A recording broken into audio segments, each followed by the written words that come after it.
The web can be a pretty sketchy place sometimes. Comments can get pretty toxic. Well, in this video, we're going to take a look at exactly how to detect them using deep learning. Let's do it.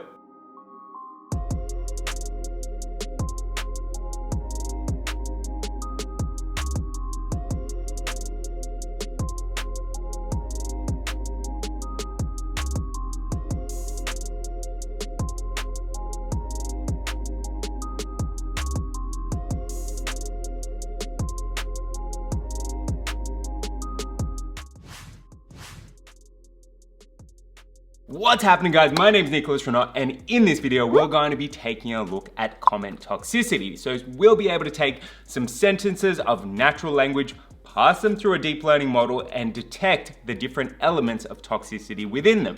This might be things like severe toxicity, basic toxicity, if there is such a thing as basic toxicity, whether or not there's threats within those sentences, so on and so forth. We'll be able to see this in more detail as we take a look at our data.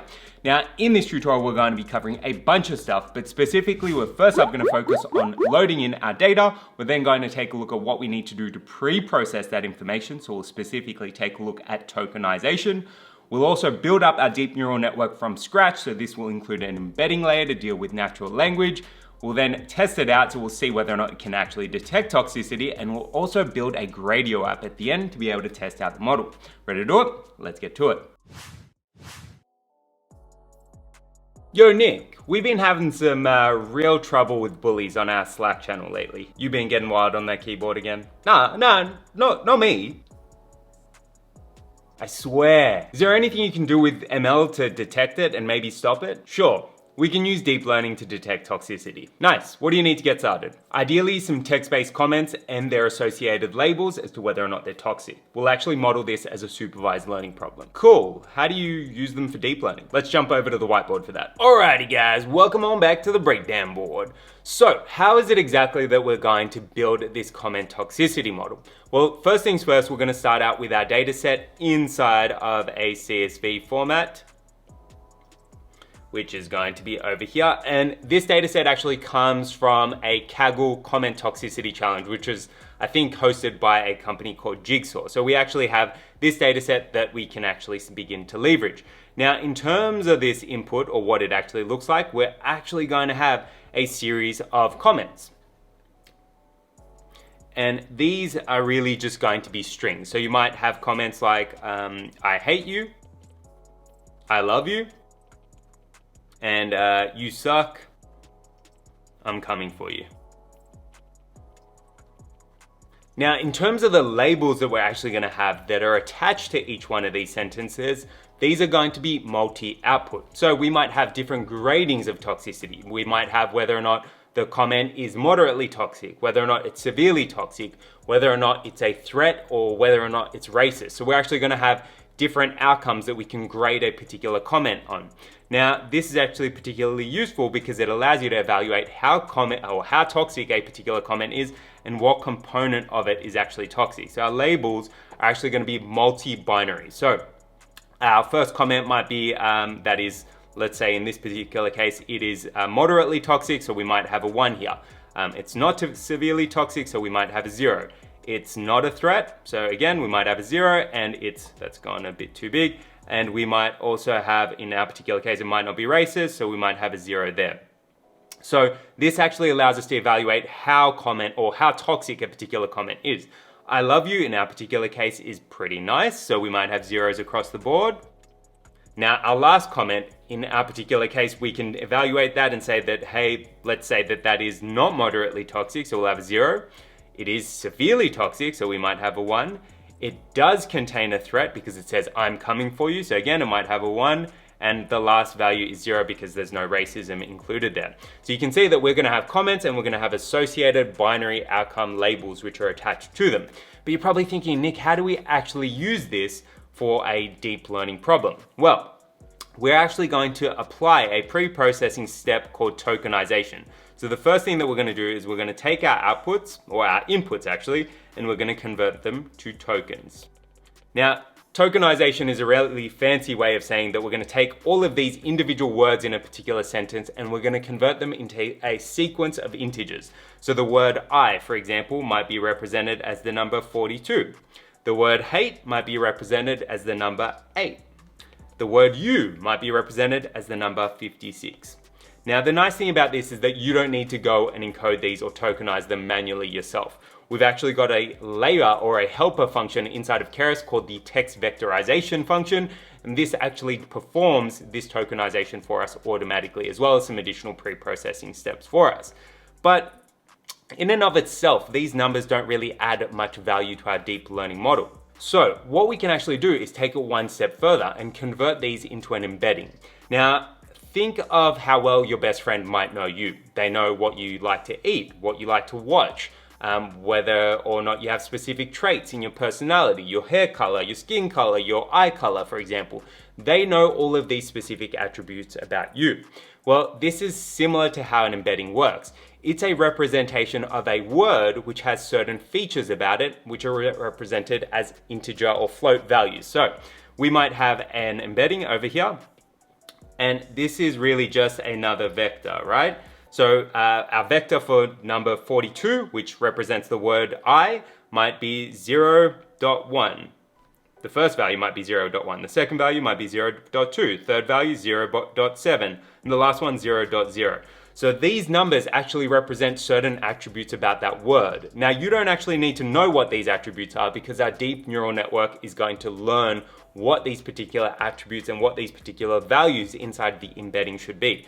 Likewise, we're going to have one for our number 8, which represents the word hate. So this might be 0.8, 0.7. So let's say those top two features inside of our embedding represent how subjective they are or how aggressive they are. The last one might be 0.2. And again, I'm just plugging in random numbers here to give you an idea of what this looks like. And the last one, you. So let's say it is very subjective, it might be 0.8, it's not all that hateful, 0.1, and again, who knows what the last two features represent, but our embedding will learn them. So now we've taken our word, we've tokenized it, and we've also converted it into an embedding. This is where we can then pass it to a deep neural network. Now, a deep neural network in this particular case is going to be using a number of LSTM layers, and the reason that we've chosen these layers is because they are particularly good when it comes to working with sequences, which is exactly what our sequence of embeddings represent. Now, the final output of our deep neural network will be a series of multiple binary outcomes. So we're actually going to have a number of multiple ones or zeros in our particular case, which map back to the labels that we had over here. Once we've gone and finished training that label, we're actually going to serialize it. So we'll convert it into a H5 format. And if you haven't watched my beginner series on deep learning, by all means do go and watch that because I explain a lot of this in a lot more detail. But our H5 format allows us to save our trained deep neural network to our disk or to our hard drive in our particular case. Then what we can do is we're going to take it one step further. We're going to take this H5 model and we're going to integrate it into a Gradio app. So if you haven't worked with Gradio before, it's a really lightweight but really powerful way of building user interfaces for your deep learning models. So we'll actually be able to pass through a comment to our Gradio app, and this will return a series of outputs which map to whether or not our comment is non-toxic or toxic. So we can actually see and test our model in real time. Ready to do it? Let's start coding. Alrighty guys, so comment toxicity. So in terms of going through and sorting out our client, there's going to be a couple of things that we need to do. So first things first, we need to install a bunch of dependencies and bring in some data. We're then going to pre-process it, build our deep learning model, which is going to be using the Keras sequential API. We are then going to make a bunch of predictions, evaluate it, and we'll also test out our model and integrate it into our Gradio app. Now, first things first, the data. So in order to do this, we're going to be using the data from the toxic comment classification challenge. Just double checking my zoomy mouse is plugged in or trackpad. So we're going to be using this data. And if you actually take a look at the data, when you look at, I don't know if you can open it through this, doesn't look like it, it's fine, I'm going to show you anyway. But basically we're going to have multiple labels. So if we actually go and take a look, I've actually downloaded it. Let's open it up. So if we take a look, I think we're going to be using the train data. This might be pretty big. Right, okay, so we've got an identifier. Let me zoom in on that. So we've got an identifier, we've got some comment text, which you can see there. We've also got a number of labels. Now, remember in the whiteboard session or the breakdown board, I sort of mentioned that there are a bunch of different types of fields. So we've got toxicity, severe toxicity, whether or not it's obscene, whether or not it's a threat, an insult, and whether or not there's any identity hate, which may include things like racism. So we can actually extract each one of these feature components or each one of these outputs and use it inside of our deep learning model. So it's actually going to be a multi-output model. Okay, so that's our data. And the nice thing about this is that I've got all the code available on my GitHub account. So if you want to test that out, you definitely can. And if you're not too sure how to get started, jump back on over to the beginner tutorial because I show you how to get started from scratch, how to clone this information or how to clone this code and test it out yourself using the Jupyter Notebook here. I've also included one of my existing pre-trained models. I don't think that was trained for that long, so just bear that in mind. Okay, first things first, we need to install some dependencies and bring in data. So the first thing that we are going to go on ahead and do is install some dependencies. Now, in order to do this, we're going to run this line of code here, which is !pip install TensorFlow, TensorFlow-GPU, pandas, matplotlib, and scikit-learn. So TensorFlow and TensorFlow GPU are going to be our deep learning libraries. So this is going to be used over here when we create our sequential model. Pandas is going to help us to read in the tabular data because it's inside of an Excel or CSV format. Matplotlib just helps us with some plotting, and scikit-learn, I can't remember what we use that for. I think I used it for metrics, but I might have changed that code over. So first things first, let's go and run that install. So you can see it is running over there, and it looks like we've installed successfully with no errors there. So I obviously had this, well, a lot of these libraries pre-installed, so it went pretty quick. But those are our installs done. Now, the next thing, that's our output. Now, the next thing that we want to do is actually import some dependencies. So there's 4 key dependencies that we're importing. So the first one is OS. So I talked a little bit about what we use the OS library for in the, the image classifier video. So really this is just to help working with different file paths. So if you've got to navigate through different file paths, you can literally just type in os.path.join and you can navigate a lot easier. The next line is pandas. So import pandas as PD. Pandas helps us read in tabular data, particularly when we're working with CSVs or text files or Excel files. Then we're bringing in TensorFlow, so import TensorFlow as TF. A little bit of hoisting there, so we probably could have imported that a bit later, but I figured to bring it in earlier. Then, and TensorFlow is obviously going to be our deep learning framework that we're going to use.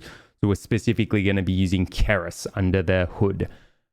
NumPy, so import NumPy as NP. I think there's only really one place that I use NumPy here, and that's for np.expand dims. So if I show you that, np.expand underscore dims, and that is, we haven't imported it. Let's run that first. So that's going to import it. And np expand dims just really helps wrap any of your information inside of another set of arrays. So typically you use this when you've got one sample in your batch and you want to pass it through to your deep learning model because it's expecting multiple examples in that particular batch. So we normally wrap it up inside of that.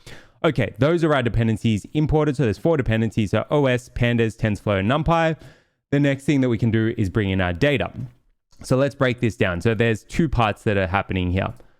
So the first one is we're using the pd.readCSV function to read in a CSV.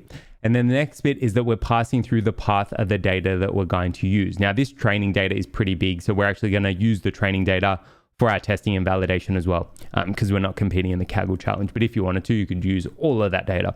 So let's take a look. So os.path.join is going to give us the full file path to our data set. So if I grab this, paste it in there. Right, so the full path to our data set is jigsaw, toxic, comment, classification, challenge, and then for /train CSV, and then the actual train CSV file. So if we actually take a look, what is happening is we're going into, so let's go into our root folder. So we're going into this folder, so it's jigsaw, toxic, comment, classification, challenge. Then we're going to train.csv, and then we're picking up this file here. So if I show you the full file path, so we're going into here, and then we are going into train CSV, and then we're opening this particular file up. Cool, so that will load that in, and then pd.read.csv is a pretty standard function if you've ever used pandas before, so there's a whole bunch of others. So if I type in pd.read, you can read in a whole bunch of files, right? So if you wanted to read in a CSV, an Excel, a feather file, a can't remember what Feather's used for, a JSON file, Parquet file, Pickle, SAS, SPSS. So there's a whole bunch of data that you can actually go and read in using pandas. Okay, so by doing this, we are going to be able to get our data. So if I run that cell, this should show us our data. So you can see that we've got a couple of columns. So we've got our ID, exactly as I showed you inside of our Excel file. We've also got our comment. We've got our different columns as well. So toxic, severe toxic, obscene, threat, insult, and identity hate. Now, if we go and take a look at our tail, so again, we've got a whole bunch of comments. And if we take a look at, let's actually take a look at one of our comments. So if we go to, let's grab our first example. So df.ilock0. And then we can grab the comment text. So this is an example of a comment. So explanation why the edits made under my username Hardcore Metallica fan were reverted. They weren't vandalisms, just closure on some GAs after blah, blah, blah, whatever. So we can go take a look at another one. So these are the types of comments that we're going to be getting. So Door, he matches this background color. I'm seemingly stuck with that. I don't know, what's another one? Hey man, I'm not really trying to edit the wall. But you can start to see what the actual fields look like. And if we go and take a look at the comments, so df, let's grab, so we can go df dot and then df dot columns. And let's say we wanted to grab all of these fields, right? So toxic, severe toxic, obscene, threat, insult, and identity hate. We could go, let's grab everything after the 2, because that's going to exclude that and that. And if we wanted the matching field or the matching label from this particular example, we'd go df.ilock3. Okay, so this particular comment has no toxicity. It's not severely toxic, not obscene, not threatening at all, not insulting, and there's no identity hate. What about 4? You saw my hero. That's definitely not going to be toxic. 5, congratulations from me as well. Again, so it doesn't look like there's too much. I'm trying to find one that is toxic. Let's go df.head. Let's do a filter. So df, and then we can go toxic equals 1. Okay, cool. So we've got some tox. So it looks like, what would that be? That would be 7. Nope. Oh, well, that one's a little very vulgar. Okay, so clearly we've got some swearing there. Again, this is part of the problem that we're seeing on the web these days. We want to be able to block out some toxic comments. So this is what our deep learning model is going to be able to block out. Bless. All right, cool. So we can see that we've got some toxic comments. We want to go and be able to detect those. And typically you'd be using this inside of like a web app or something to be able to block these being posted at all. But for now, we've gone and installed our dependencies and we've gone and brought in some data. Let's jump back on over to our client and see what's next. Sweet, so we've got the data in. Now what? Well, we'll need to pre-process it to get it ready for modeling. This involves a few critical steps. The first one is tokenizing the data. Think of this as translating the sentences into our own secret language that only the deep learning model understands. What we're doing is actually just converting each word in the sentence into a unique identifier, so each word maps to a number. Got it. Anything else? Yep, while we're at it, we'll create our training, testing, and validation partitions as well. Okay, so we are on to pre-processing. So we've seen that we've got some of our data and we've got data from the challenge. We are now on to pre-processing. So the first thing that we're going to be doing is we're going to be getting our text vectorization layer. This is an absolute game changer when it comes to NLP because it makes tokenization so easy. So the full line is from tensorflow.keras.layers, import text vectorization. So if we go and import that, this is going to allow us to use the text vectorization layer. Now, keep in mind, I am currently using TensorFlow, 2.8, I think, pip list. This particular layer was hidden or was available in the experimental layers previously. So let me just quickly show you. So TensorFlow 2.8. So currently it's now sitting under tensorflow.keras.layers text vectorization. So it was previously, I think, under experimental. Nope, not under there. I'll find out where it previously was, but under 2.4.1, it was somewhere else. Okay, so that is the text vectorization layer. And what we're going to use our text vectorization layer for is to tokenize our text. So if we go and take a look, right? So this is a pre-processing layer which maps text features to integer sequences. Fancy way of saying we take a word and we convert it to a code. So I might be number 42. Hate might be number 19, so on and so forth. You don't need to go and do oh, there you go. So it was previously under Keras layers experimental pre-processing. So it's now under Keras layers text vectorization. Okay, so now that we've got our text vectorization layer, we can go and delete that. The next thing that we want to go on ahead and do is split out our data into our comments and our features. So I showed you a little bit up here how to actually extract the comments, but let's say, for example, we just wanted the comments themselves. So we can obviously go and use just some indexing from pandas. So I can type in, let's take a look at our column. So df.columns. Right, so we have ID, comment text, toxic, severe, toxic, obscene, threat, insult, and identity aid. So if we just wanted our comment text, we can type in df comment underscore text, and that's going to give us our comment. So you can see we've got all of those there, right? Pretty straightforward. Now, what happens if we wanted to get all of these fields? So toxic, severe, toxic, obscene, threat, insult, and identity aid. Because we want our deep learning model to predict all of these at the same time. So whether or not the particular comment falls into any one of these categories. And it could fall into all of them. So we might have 1, 1, 1, 1, 1, so on and so forth. So we can actually do that. So what we're going to do in order to extract this text is exactly this. So we can type in df.columns. And we're going to grab everything after the first two columns. And we can do slicing for this. So 2, so I'm basically going to say start at 2 and then get everything after that in terms of the columns. And let me show you what that returns. So basically, we're going to bring in toxic, severe, toxic, obscene, threat, insult, and identity hate. And because we now have the columns, we can actually use this as a filter inside of our data frame. So I can pass through df and do that. So now I'm just getting these values out. Now I can do one additional step and just convert this into a NumPy array. So type in .values. And that gives us a file format that we can actually pass through to our TensorFlow deep learning model, right? Because each comment now has a vector which represents whether or not it falls into one of these categories. So toxic, severe, toxic, obscene, threat, insult, and identity hate, and so on. So we're going to do exactly that over here. So we're going to store our comment inside of a variable called X, and we're going to store our labels inside of a variable called Y. So if I go and run that cell, you can see now under X, we've got all of our comments, and under Y, we've got all of our labels. So we're looking pretty good there.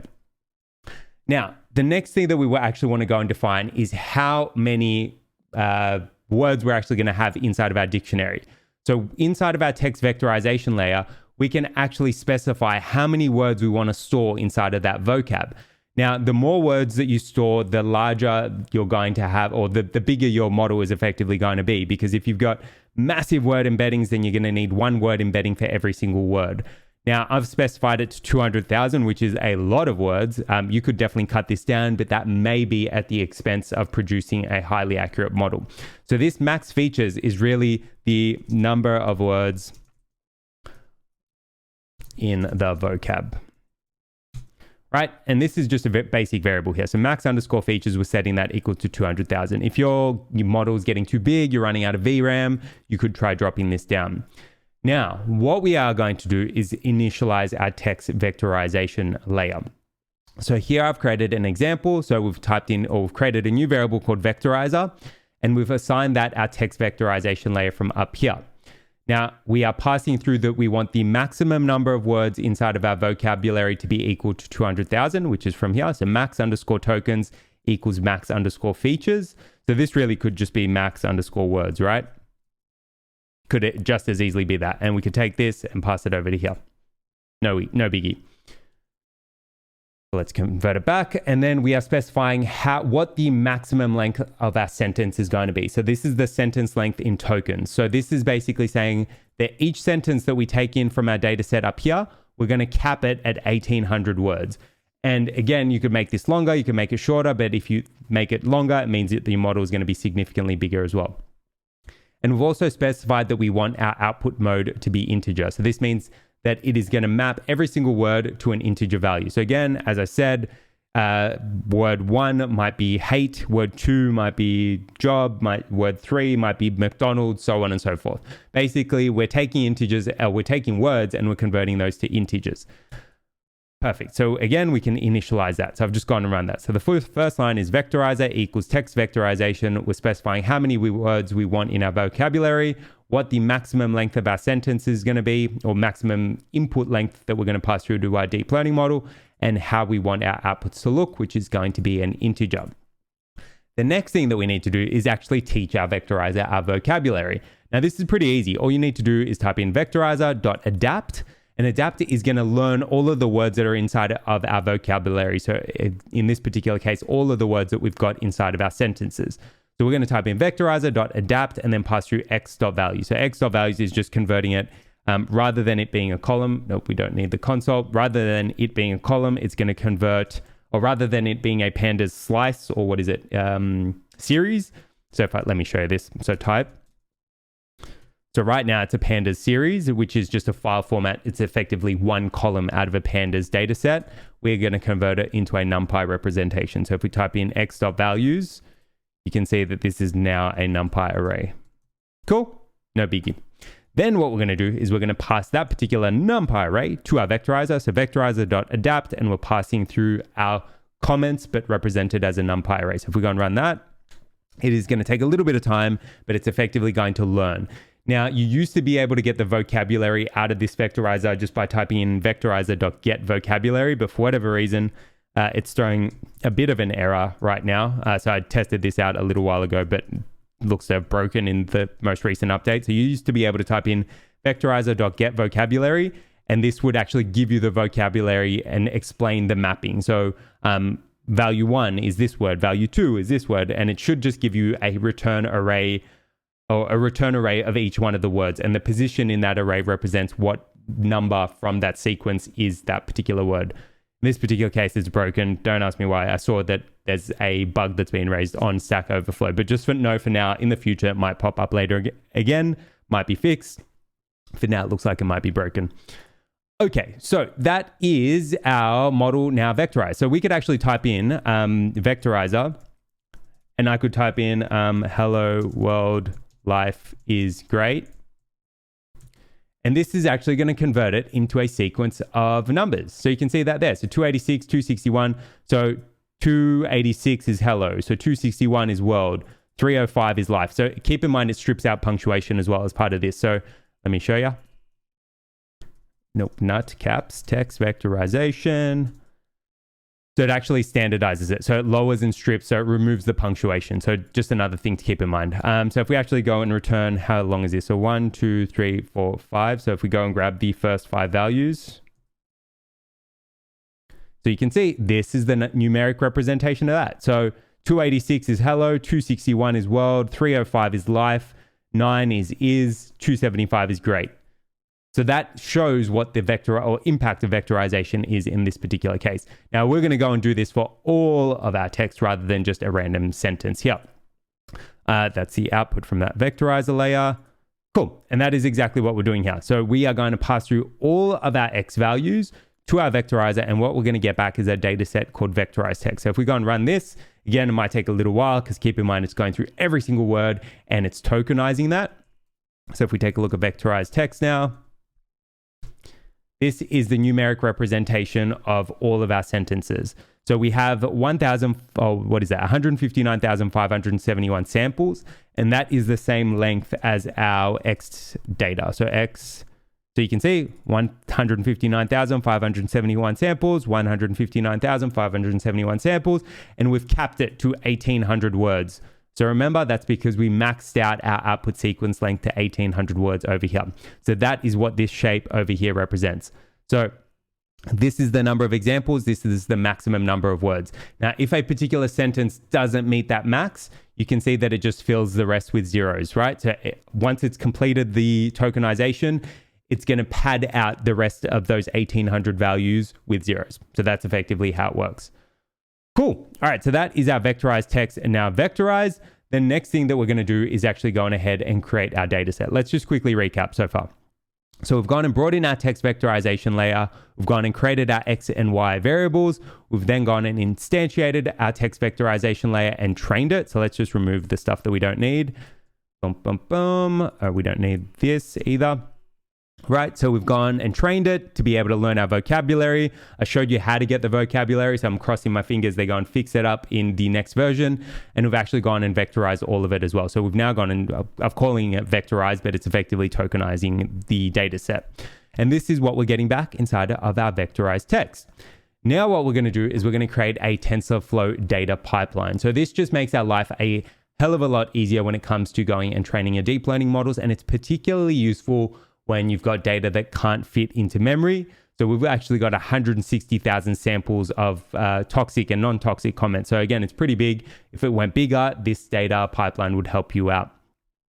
Right, now, I don't know if you've seen the beginner tutorial, but I've got a mnemonic to remember this. I just remember mkshabap.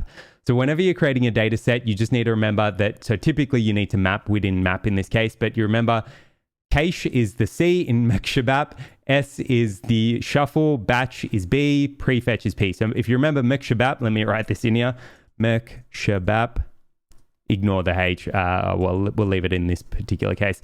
Mkshabap is the basic data pipeline generation step. So it stands for map, cache, shuffle, batch, and then prefetch.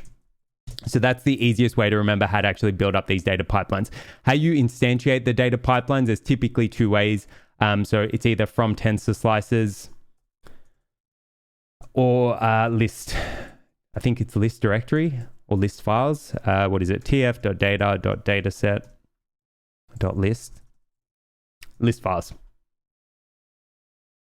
If you want a tutorial on TensorFlow datasets, let me know and we'll walk through it. Okay, but over here, we've actually got 5 lines. So first up, we're creating our dataset, and then each step is applying a subsequent data pre-processing step. So dataset equals tf.data.dataset, and from that, we're passing or using the from tensor slices method. Then what we're actually going to do to here is we're going to pass through our data that we just created. So we're going to be passing through our vectorized text, and we're going to be passing through our labels as well. So this is effectively our input features, and this is our target variable. So vectorized text and Y. So if we go and run this line, actually we can run all of this because nothing else is going to transform the data set. This is just pipeline steps. So then we've gone and written dataset equals dataset.cache. So this caches your data. Then we're shuffling it up. So dataset equals dataset.shuffle. And we're passing through how large our buffer size needs to be. Then dataset equals dataset.batch. This batches it up. So now we'll actually have each batch represented as a series of 16 samples, and then we're prefetching it. So the nice thing about the prefetch is it helps prevent bottlenecks. Next. So if we go and run that, all right, cool. Now we can actually, let me show you how to actually grab data out of this. So we can type in dataset dot as numpy iterator dot next. So this is going to get one batch. And so you can see here, our batch is represented as the text in its vectorized format plus all the labels. So you can see over here, it doesn't look like we actually have any toxic examples. So all zeros across the board. So dataset.asNumPy iterator.next actually gets us our text. So we can actually unpack this. So let's go batch X, batch Y. So batch X is going to be our vectorized text examples, which you can see there, and we can type in .shape. So you can see we've got 16 samples and they're maxed out at 1800 words each. And then if we take a look at our Y, should all be our labels. Again, 16 samples, and it's represented as a vector of value 6. So we've got 6 values in each of those vectors. Cool. So that is our data set now created. Now, the next thing that we actually want to do is go and create our training, validation, and test partitions. So this is another nice thing about the data pipeline. So we can actually just go and start taking or partitioning out components. So here we've written dataset.take, and we're going to take out 70% of the length of the data set. So this means that we're effectively going to be assigning 70% to our training partition. So first thing that we're calculating is the length of our data set. So if we type in len dataset, right, we know it's 9,974 batches. It's not samples, it's batches, right? Because remember, we've batched up our data up here. So really, it's more like that amount of data. All right, cool. So we're taking our length. We can then multiply by 0.7. So this means we're going to grab, 6,981 batches for our training, and we're going to convert it into an integer. Cool. Then we can use dataset.take to grab or take that partition of data out and assign that to a variable. And that is exactly what we're doing there. So dataset.take, and we're going to be specifying that we want 6,981 batches into our train data set. And then we're doing something similar for our validation and testing partitions. The biggest difference is that we're passing through .skip before we go and chain on .take. So .skip is going to specify that we want to skip a particular partition to begin with. So keep in mind our training partition is 70% of all of our data. So we're first up going to skip that 70%.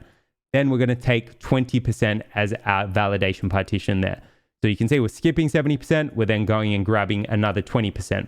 We're then going and skipping 90% because that is the train and validation partition put together. You can see the 0.9 there. 0.9, let me zoom in. 0.9 right there. Yeah, cool. And then we're going and grabbing the last 10% and we're assigning that to our test partition. So if I go and run that, that means that, we've already shown you that. That means the length of train is 6,981 batches. The length of our validation partition, 1,904 batches. And our length of our test partition is 997 batches. And again, this line down here sort of shows you how you can go and get a batch out, but I've already shown it up there. So we can run whatever the data set is dot as numpy iterator. So this actually generates or creates a generator, and then dot next to get the next batch. So we could actually type in train generator, and then we can type in train generator dot next. And this will progressively step through our batches, right? So if I go and run it again, you can see it's changing. Run it again, again. So when we actually go and train, how our model actually does this is it actually, or how our deep learning model actually does this, is that it will pass through a batch, go and run through a particular, it'll go and do a forward pass, it'll then go and do a backward pass, go and update the gradients, and then it will go to the next batch, do the same thing. And the way it's going to the next batch is it's running dot next to go and grab that next batch. And again, forward pass, backward pass, update the gradients. Cool. So what have we gone and done? So we have now gone and pre-processed our data. So we've gone and used a text vectorization layer. We've gone and tokenized it. We've gone and created our data set. So we went and passed through our vectorized text as well as all of our labels. And then we went and created our training, testing, and validation partitions. Guys, remember, all of this code is available inside of GitHub. So if you want to pick it up, it's all going to be available there. But on that note, that is our pre-processing step now done. Let's jump back on over to our client and see what's next. Alrighty, so we're finally on to the good bit, deep learning. So, how deep are we going? Real deep? I need to go. HR? Nah, stay. I'm kidding. I've been having to think about it though. How do you actually take these words and give them to a deep learning model? Oh, okay. Well, the first layer in the model is an embedding layer. Imagine your best mate. They know you pretty well, right? Yeah. Well, that's what an embedding is like. The embedding that maps to a word knows a lot about that word. For our use case, during training the network, it may learn what words are positive or negative and whether or not something might be objective or subjective. Oh, so it's kind of like a dictionary? Not quite. Think of it almost like a personality test for a word. It tells us all about that word, which makes it useful for deep learning. Cool, let's go get it. Okay, so we're on to actually doing the deep learning component. So let's quickly recap. So we've gone and done our pre-processing and brought in our data. Now it's time to do some deep learning. Cool, so we're going to be using the sequential API for this. So we brought in sequential yet? I don't think we have. Okay, so we've got our layers there. Oh, we don't. Okay, let's bring it in. So we're going to write one more line. So from TensorFlow, let's hide this. TensorFlow.keras.models import sequential. Sequential. Can't type sequential. All right, cool. So we've got our imports first up. So in order to do this, we're going to first up import the sequential API. So from TensorFlow.keras.models import sequential. And there are a bunch of other ways to actually build up this model, but the sequential method is the fastest and easiest. Then we're bringing in a bunch of layers.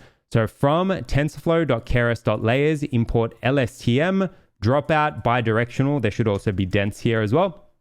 And these are going to be the layers that we actually use to build up our deep neural network. So you saw in the breakdown board session that we're going to be starting off with our LSTM layers. So our bidirectional layer is going to be a modifier on top of that, and it's going to allow us to pass the features or the values from our LSTM outputs across the board as we're passing through our sequences. Dropout is a method of regularization. Our dense layer is our fully connected layer. So again, we're going to bring in sequential and bring in a bunch of layers down here. It's the first thing we need to do. Okay, then we are going, and we don't have our embedding layer. So let's bring in our embedding layer as well. Cool. So the embedding layer is, again, cast your mind back to the breakdown board. We are going to be passing through our sequences to our embedding that converts the almost like the personality test per word. And this is learned as we go and train our deep neural network. So we don't need to pass through a pre-existing embedding. Our deep neural network is going to learn all of the features that it needs inside of that particular embedding. Cool. All right. So this is what we are doing here. So first up, we're going to instantiate our model. So model equals sequential. And this is going to instantiate the sequential API. We can then add in a number of layers to that particular model to be able to build it up. So the first layer that we're going to be building, let's actually add some comments here. So first, create the embedding layer. And that is what we're instantiating there. So model.add, and then we're passing through our embedding. And our embedding is going to be represented as the number of words plus 1. I think the plus 1 is because of the unknown words. So the unknown words are going to have their own separate embedding. I've got to double check why we had to add plus 1. But when I was prototyping it, I needed to add an additional 1 to ensure that the layer dimensions matched. So the first thing that we're going to be specifying is how many different types of embeddings that we're going to need. So this is going to correspond to one embedding per word. And then our embeddings are going to be 32 values in length. So imagine we're going to have 200,000 and 201,000 in different types of embeddings, and they're going to be 32 values long. So that's how big our information or our embedding space is going to be. So model.add, we're passing through our embedding, we're passing through how many words plus 1 we're going to have it in our embedding, and then how many features we're going to have in that specific embedding. Cool. Then the next thing we're doing is we're creating our LSTM layer. So our LSTM layer is going to have 32 different LSTM units. And then what we're going to do is specify that they have an activation of 10H. The reason that I'm using 10H instead of my usual favorite of ReLU is because the GPU acceleration that is required for an LSTM layer needs to be 10H. So that's something that's dictated by TensorFlow. So just keep that in mind. So we've got this LSTM layer here, and then we're actually specifying that we want it to be bidirectional. So let's take a look at that. Bidirectional.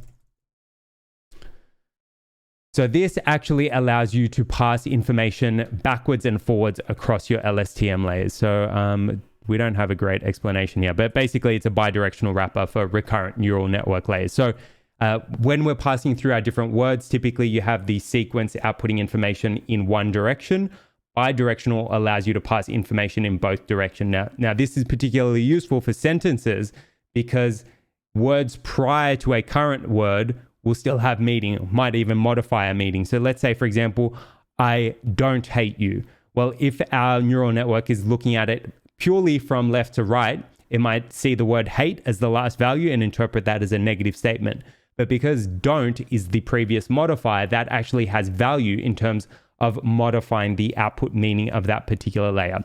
This is why implementing a bidirectional layer, particularly when it comes to NLP, definitely helps you a lot. Attention or self-attention when it comes to transformers does help with that a little bit. So it does transform that and make it a little bit easier to work with. But just know bidirectional allows you to pass information both ways. Really, really useful when you're doing NLP type tasks, particularly on sentences. So we're going to be adding that to our model as well. So this is going to implement our bidirectional LSTM layer, and then we've just got a bunch of dense layers. So we've got what is that? So 1, 2, 3. So 3 layers that think of them as your feature extractors. So you've got one dense layer with 128 units and an activation of ReLU, another dense layer with an activate or 256 units with an activation of ReLU, and then a final dense layer with or almost penultimate dense layer with 128 units and an activation of ReLU. So these, think of these feature extractor dense or fully connected layers. And then we have our final layer. So this is our final layer. And this final layer maps to the number of different outputs that we've got inside of our neural network. So remember, if we take a look at our Y values, we have one. Let's take a look at the shape, probably easier. We have 159,571 samples. And each one of those represents 6 different values in that particular vector or array, right? So if we go and grab one, By having 6 final units in our dense layer, we are going to be able to output the exact same style of output as our labels. And this is effectively what you need to be able to train our model. Then we're using a sigmoid activation. So let's take a look at that. Sigmoid activation. Basically, it's going to transform any outputs that we get from this particular layer here into a value between 0 and 1. So remember, our activation acts like a modifier, and it allows us to take non-linearities into account when building a deep neural network. So we're going to be taking anything that comes out of this dense layer here, passing it through a sigmoid. And that basically means that our outputs are going to be somewhere between 0 and 1, which is exactly what we're expecting for our labels. So that is our neural network now created. So we can then go and compile it. We take a look at a summary. We do. So let's take a look at our compile first. So I've typed in model.compile, and I've specified our loss as being binary cross entropy. Now, if you've ever done too much or much deep learning before, you're probably looking at this and going, but Nick, you've got 6 values coming out of this. Shouldn't this be something like categorical cross entropy? No. We're actually running, this is almost as though we're running 6 different binary classifiers at one time, because any combination of these could be 0 or 1.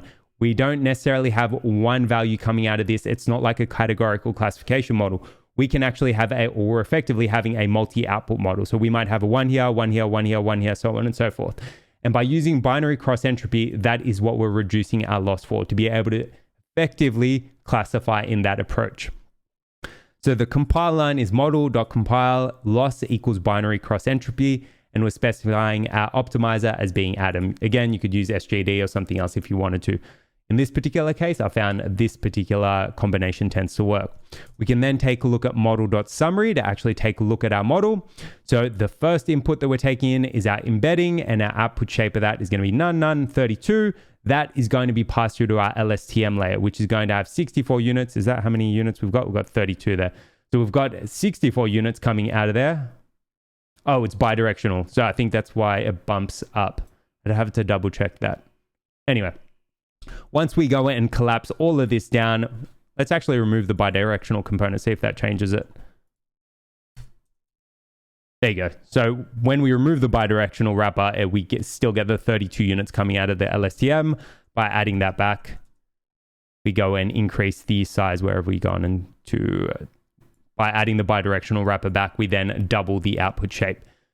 Okay, so, we've actually gone and kicked off training. Let's stop that first. We don't want to start training just yet. So that is our model. So we've got our embedding being passed to our bidirectional LSTM, being passed to 3 dense feature extractors, and then concluding with our dense layer, which has 6 different outputs. Now all that's left to do is actually kick off our training. So we can run model.fit. We're going to pass through our training data, how long we want to train for. So I've specified epochs equals 1. And we're also going to be passing through our validation data. So remember right up here when we created our data sets, train was assigned this particular partition. Our validation data was called val, and our test data is called test. So we can take that information and pass it through to model.fit to actually train our deep neural network. So model.fit, we're passing through our train data set. We're specifying epochs equals to 1. This is how long we're going to train our model for, or how many passes we're going to do over our entire training data set. Then we're also going to pass through our validation data, and we're going to save all of that inside of a variable called history, because we'll actually be able to come back and take a look at it. So if we actually go and run this now, this should kick off our training step. So you can see it is going to take a little bit of time. So it's going to take around about 18 to 20 minutes. And what you want to see is that this loss is progressively decreasing as we go and train across the board. So we'll let that run, and we'll be right back as soon as that one epoch is completed. A little longer than a few minutes later. Alrighty, and that is our model finished training. So you can see we ended up with a training loss of 0.0618 and a validation loss of 0.0446.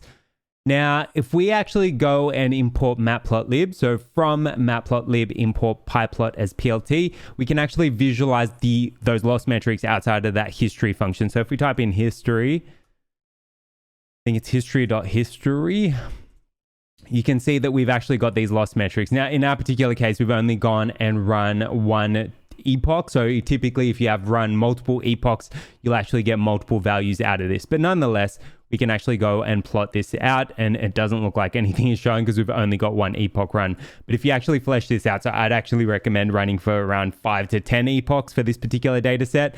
When you do go and run this plot out of here, you'll actually be able to see those plots across the board. Now, in our particular case, we're not getting anything out of this, but that is perfectly fine.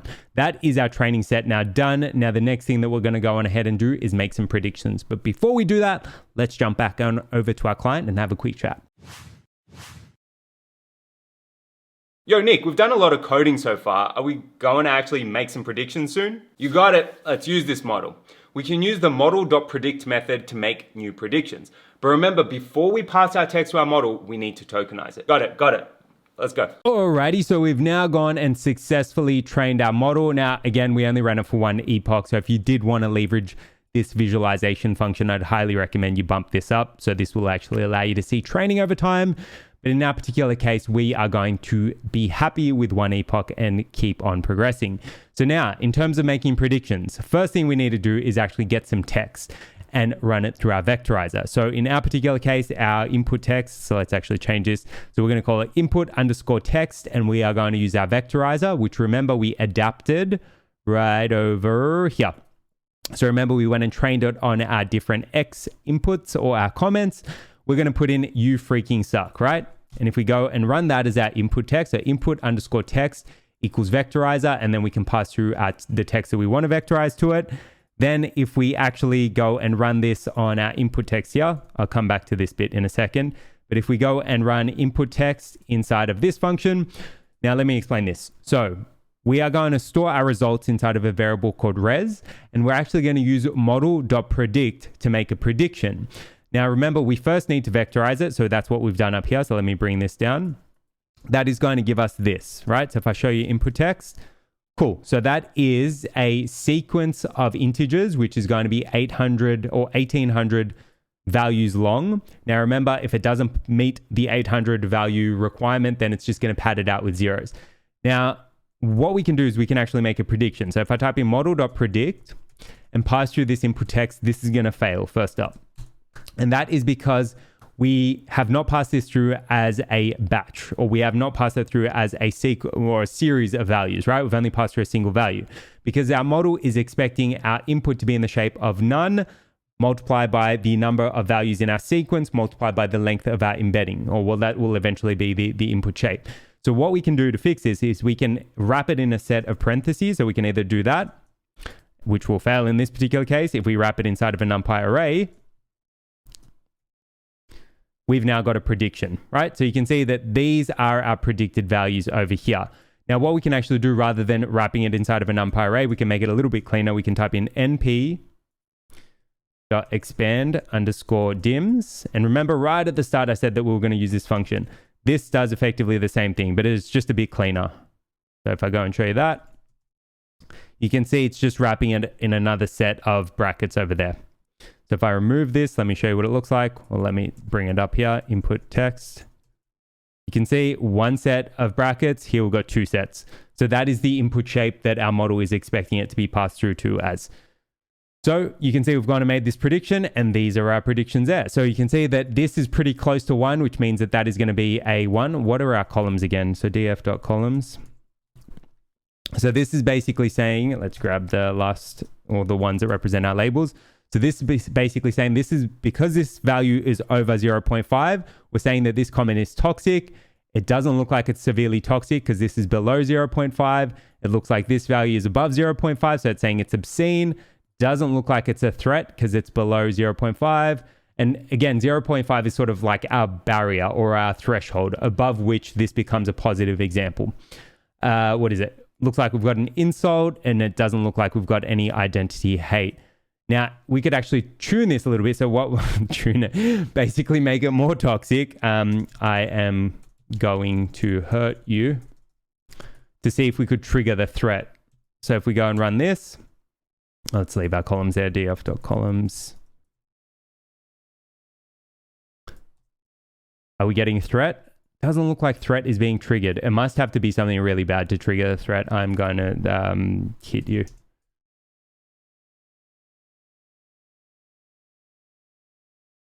Still doesn't look like it's being triggered. We might need to train a little bit more on the threat, but in our particular case, it's picking up the others. Doesn't look like it is bringing up the threat. Who knows? We'll see. We'll play around. Now, what we can also do is we can run this prediction on a batch of data. So, because remember, we had our data inside of our test data set. So we can actually bring this down and grab one batch. Remember, I sort of showed you how to get data out of the data pipeline.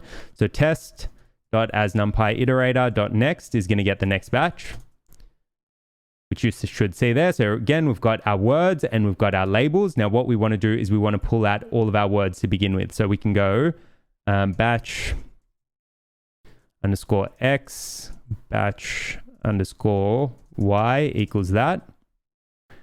And we can pass our batch X to this line. So let's actually pass through batch X. And this is actually multiple comments being passed at one time.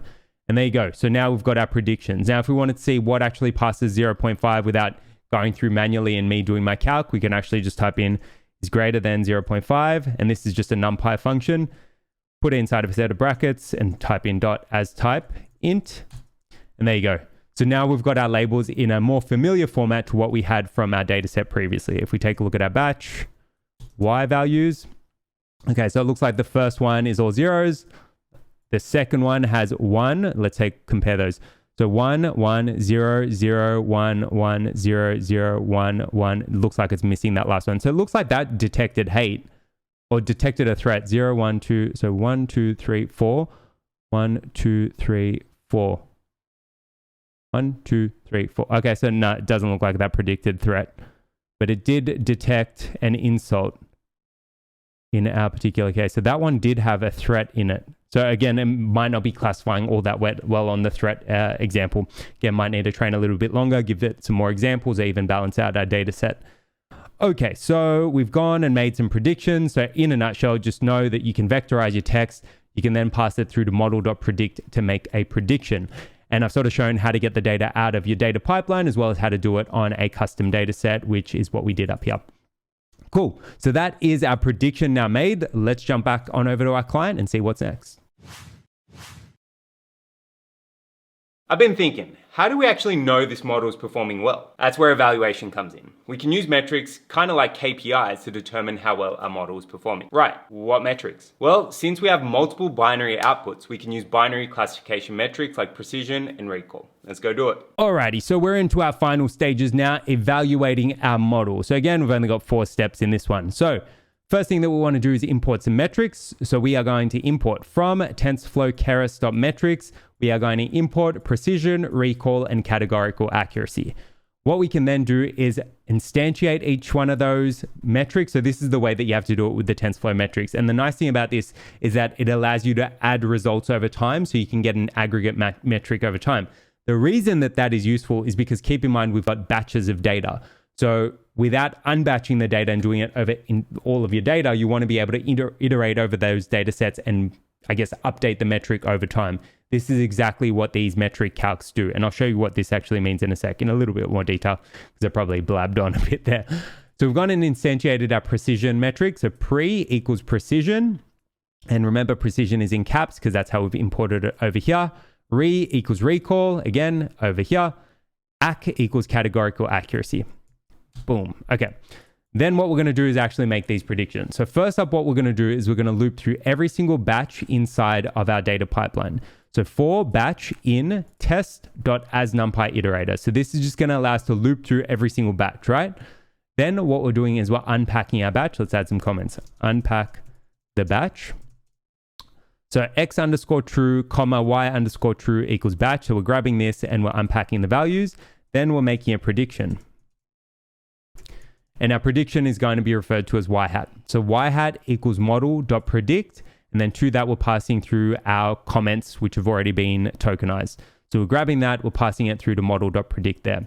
We're then going to flatten our values, flatten the predictions. So they're all in effectively just one big monster vector.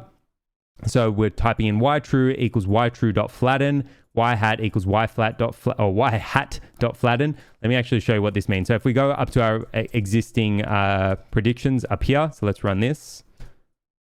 We actually want multiple predictions. Let's do it on this. So we're going to pass through our batch over here. Right, so if we take a look at our results, so these are all of our predictions, right? But right now you can see that we have one array there, we have one array there, we have one array there. Just to ensure that our categorical metrics work and our precision and recall calculate correctly, what we're going to do is just this. So dot flatten converts it into just one big array. So if we take a look at the shape before, so shape, so we've now just got 96 values. If we take away this flatten, we've got 16 by 6, but really it's just 16 multiplied by 6. We get the 96 value. So we're flattening it down. And I've just found that this works a little bit better. Looks like for categorical accuracy. So I tried using accuracy, but I wonder if the calculation for that is a little bit different. If anyone finds out what the difference is or whether or not there's specifics in terms of the calculation of that particular metric, let me know in the comments below. Because in all fairness, that the accuracy metric should be working in this particular case, even after we've flattened it, because that should make sense. If you do find out, let me know in the comments and I'll update the code if there is a specific change we've got to make. But for now, what we're doing is we're then going and updating each one of these metrics here. So precision.update state. And this update state is almost like we calculate the metric on that batch. We then go and update our overall KPI. That is the beauty of these metrics over here, right? So we're then going and grabbing our precision metric and we're making the updates to that metric based on the current batch of data.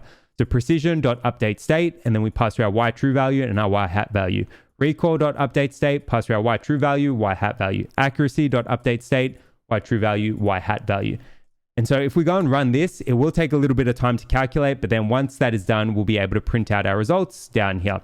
And what we're doing in this line is we're just printing out our precision value, so we can grab the metrics using the name of the KPI of the metric, .result.numpy. And this is just some string formatting. So if I break this down, we've just got each one of these lines. So we've got our precision metric, and then in order to do string formatting over here, so we just put instead of curly brackets, pass through the variable that we want to render. And again, we're doing this for each one of those. So precision, recall, and accuracy. Boom. And so if we bring this back onto a single line, we shouldn't get any errors. All right, cool. So we're doing it for precision. So precision, colon, and then inside of curly brackets, pre.result.numpy, close those curly brackets. Then a comma, then we're going to print out recall inside and a set of colon. Oh God, I'm running out of breath. Okay, then a colon, then squiggly brackets, recall.result.numpy, close our curly brackets, comma, and then accuracy, colon, is that my head blocking that? Set of curly brackets, accuracy.result.numpy, and then close the string. And then if we run this, as soon as our metrics have finished calculating, because remember, it has to do it over every single batch, we'll be able to see our final results. So let's let that run and we'll be right back. 5 minutes later. Okay, so those are our metrics now calculated. So again, we definitely could improve on this. So it's probably not the best model, but it is definitely getting there. So our precision in this particular case is 0.8108. Our recall is 0.6833 and our accuracy is 0.4744. But keep in mind, we only train for a single epoch, guys. We could definitely train this for longer, and in all likelihood, we'd actually get better performance because our loss was still continuously decreasing. So we could definitely improve this simply by bumping up our number of epochs and training a little bit longer. But in our particular case, that is what our performance actually looks like. So again, a better number or a higher number for each one of these as they approximate closer to 1 means a better result. So precision is about 81.1%, recall 68.3%, and accuracy still very low, so 47.4%. So we could definitely improve on these results. But again, bump up those number of epochs and let me know how you actually go. Does that improve performance dramatically? But that is our evaluation now done. Again, let me know how you go when you're training this, and do you find anything that actually improves performance? Let me know in the comments below. Okay, let's jump back on over to our client, and then I think we'll be able to wrap this up pretty soon. We're not done yet, dude. What? Yeah, we're actually going to take this model and integrate it into a Gradio app. Whoa, sick. So anybody could use it? Sure could. If you pass the share flag, it'll actually work publicly as well. Cool. Okay, so we're on our final stages. So testing it out and playing around with Gradio. So again, we're probably going to go through this one relatively quickly. because it's really just hooking in our model and being able to use it with something else. So the first thing that we're going to do is we're going to install Gradio, and Gradio's got a ton of documentation. So if you type in Gradio, which was acquired by Hugging Face, again, also another one of my favorites. So again, if you wanted to do like question answer type models, image segmentation, speech verification, ton of stuff that you can do with these, and it's absolutely amazing. So we're going to install Gradio. So by running !pip install Gradio and Ginger2. So if we run that, that should go on ahead and install it. Let's double check, no errors. We're looking good there. Cool. Then the next thing that we want to do is import Gradio. So we're going to import Gradio as GR. And that's going to import all of our Gradio good stuff. Looks like we got a bit of a warning there. It's been deprecated. That's perfectly fine. The next thing after that, we are going to save down our model. So we haven't saved our model yet. So we can save our model by running model.save, and we're just going to call it toxicity.h5. So if we run that inside of our root folder, so wherever we're currently working. So if we go into toxic comment detector, so this is my root folder. So you can see I've now got a file called toxicity.h5. So if I go and delete that and run model.save again, you can just open it up here. So you can see it's now there. So again, let's delete it. Refresh this so you can see it's gone. Okay, so as soon as I run model.save, that's going to save down our model. Now we can go and load our model back up if we really wanted to. So we can run model equals tf.keras.models.load model and then pass through the route to that particular model. So again, we don't need to run this, but we could reload it. So that's our model now reloaded. Particularly useful if you're going to be running this script outside of Jupyter. So if you didn't want to have to go and use or bring in this entire script or run this script on a separate server, you could actually just run these lines over here. You'd need to have TensorFlow. So if you're going to run it in a standalone method, you'd need something like an import TensorFlow as TF, because it needs to be able to access the tf.keras.models.load model method. Now what we're going to do is we're going to test out our model again. So again, we can pass through some comments to our vectorizer. So we might say, hey, I freaking hate you. So that's our text now vectorized. So we've already taken a look at how we might do this. And again, we can pass through to our model. So res equals model.predict, and we're going to be passing through this input string. And we need to put it in a set of arrays. So we can either input a set of arrays here, or we can use np.expand_dims. Cool. So we've now got our result. And if we can actually go and print out our result. Let's remove this greater than 0.5. So you can see that this first line is appearing as 0.865. Second one's low. Third one is 0.44. Let's actually take a look at our columns. So df.columns. Right, so this is saying that it's toxic. It's not severely toxic. It looks like it's approaching obscene, but it wouldn't necessarily be classified as obscene. Doesn't look like there's a threat. Doesn't look like there's an insult. Doesn't look like there's any identity 8. What if I said, I am coming for you. I'm going to hurt you. Let's include an escape there. Boom. Okay, so it looks like we've got some change results. So we're getting toxicity. We're no longer getting, this is actually dropped down. So this is saying we're not severely toxic, not really obscene, no threat, and we don't have an insult. So again, we'd probably want to train this a little bit longer because it doesn't look coming to hunt you down. I don't know what I actually need to put in to trigger really bad. How are we looking there? Okay, so we've got toxic. We're still not triggering the threat or insult. But again, we can tell that we're definitely at least picking up toxic. So we could go and get some additional batches of data and test this out. But test this out with some of the comments yourself. I don't want to drop stuff that's too obscene on YouTube because definitely don't want to get demonetized. But you could definitely play around with this and see how toxic you can get. Okay. Now what we are going to do is we're going to implement a function that we're going to hook into our Gradio model. So this function is going to be called score_comment. So def score_comment, and that's going to take in a comment. And then what we're going to do is we're basically going to take our comment and pass it through a bit of a prediction pipeline. So first up, we're going to pass that comment through our vectorizer. So this is going to convert our text into a sequence of numbers.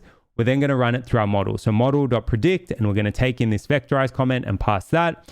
And then we're actually going to unpack all of the results to be able to return what our prediction actually looks like. So this is going to go through each one of these columns. So toxic, severe toxic, obscene, threat, insult, so on and so forth. And we're actually going to be able to print out which of those are actually classed as, or it's actually falling into those particular classes. So we can actually go and run this. I think we need to get rid of that -1. So if I go and run df.columns, yeah, so we want to get rid of that -1 because that's going to cut off the last value. I think I was doing something a little bit differently before. Yeah. Remove that -1. I'll change that in the code that I uploaded. So this is effectively going to loop through every single one of our columns that we've got in our data frame. So in terms of our different labels, and we're actually going to unpack these results. So you can see we've got our results. We're going to grab each index and we're going to say whether or not it's above 0.5. So then what we'll print out is we'll print out the column that we're actually looking at, so whether or not it's toxic, severe toxic, obscene, threat, and so on. And we'll actually print out whether or not it's being classed as true or not. So whether or not the comment that we pass through is falling into one of these categories. So if we go and run this, you're not going to see anything just yet. We're then going to create our Gradio interface. So interface equals gr.interface, which is coming from over here. We pass through the function that we want to run when we hit submit, and I'll show you this in a second. And our inputs are going to be a text box, and our outputs is going to be a set of text. So if we go and run this, this is going to create our Gradio interface, and then we can actually launch it. Now, if you pass through share.true, it is going to make it publicly available, so anybody will be able to use it, but it's only for a limited amount of time. So again, let's run this. It should pop up down here inside of your notebook. Sometimes I find it hangs a little bit. Let's let that run and it might pop up. Okay, there you go. So now we've actually got an interface that we can use to score our comments. So we can say, I freaking hate you, hit submit. And you can see it is determining whether or not our model or whether or not that particular statement is toxic. So it's saying it is toxic. It's not severely toxic. It looks like it is obscene. Doesn't look like it's triggered a threat. It looks like there is an insult. I'm definitely not going to be dropping identity hate on here, so you can test that out and let me know how you go. But you could definitely go, let's say, I love you. Okay, and that is detected no toxicity, no severe toxicity, no obscenity, no threats, no insult, and no identity hate. But that little Gradio interface does make things a little bit nicer. And if you wanted to go test this out on the web, you can actually go to this public URL here, right? So if I go and click that, it's going to open it up inside of a web app. How cool is this? So again, I freaking hate you. You can hit submit. You can see we've got our predictions. You can type I love you. Beautiful. How awesome is that? So in a nutshell, we've gone through a ton of stuff in this tutorial. And we have sped up towards the end because we were sort of getting towards just the app building. But that sort of shows you how you can build a comment toxicity model. I'd highly recommend you train this for longer than one epoch and actually let me know what your performance is like, because I'd love to see whether or not this base architecture works really, really well. But this at least gives you a bit of a framework to begin kicking things off. So in a nutshell, we've gone and installed our dependencies and brought in our data. We've gone and pre-processed, and remember we went and tokenized our information. We then went and designed our sequential model, and we used an embedding and a bidirectional LSTM to be able to leverage those sequences. We went and trained our model, made some predictions, evaluated it, and then last but not least, we went and built our little Gradio app. And that in a nutshell is this tutorial over. Thanks again for tuning in, guys. Peace. Thanks so much for tuning in, guys. Hopefully you enjoyed this video. If you did, be sure to give it a big thumbs up, hit subscribe, and tick that bell, and let me know what you thought of this deep learning tutorial. Are you enjoying the, deep learning from scratch type series? What else should we be building? Thanks again for tuning in, guys. Peace.